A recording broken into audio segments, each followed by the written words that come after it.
So Dropsite News has been doing absolutely crucial reporting day in and day out, the nuances of everything that's going on, the daily operations, the war crimes. It's really incredible work. Let's start by talking about Netanyahu's press conference and the launch of Operation Gideon's Chariot and what that all entails. Well, I mean, from the very beginning of the Gaza genocide, Netanyahu and other top Israeli officials, not to mention the second and third tier echelons of the Israeli national security state, have been very clear with their genocidal intent. From the very beginning, you had Yoav Gallant talking about how they were fighting human animals. And you fast forward to 19 months later, and Netanyahu hadn't given a public press conference in about 5 weeks, and he goes out and he gives one of the most genocidal speeches of the entire 19-month genocide.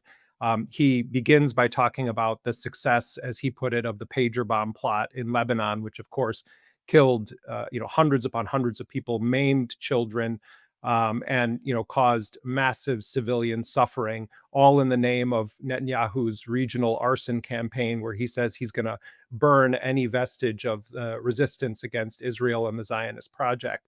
So he begins by celebrating that, and then he goes full into his declaration that Israel is not going to engage in any long-term ceasefire, that it's only going to engage in short-term deals so that they can get more Israeli captives out, and that the bottom line is that Israel is going to continue to what they characterize as sort of the final stage of the genocide. Some of us have been calling it the final solution because it really is about annihilating the Palestinian people and exterminating Gaza as a Palestinian territory. And so what Netanyahu said in his speech is if Hamas wants to engage in some limited short-term ceasefire so that we can get more of our captives out, we're going to do that, but we will not stop until Israel conquers all of Gaza and that Israeli forces are in control of the entire Gaza Strip.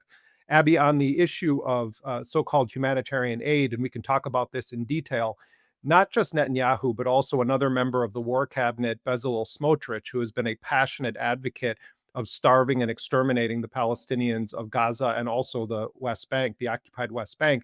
They came out earlier this week and said, look, this whole thing is a ruse.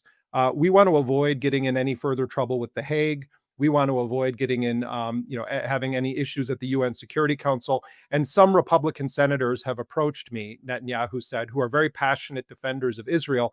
And they said that the optics of Palestinians starving is a bad one for the ultimate goal of annihilating the Palestinians from Gaza.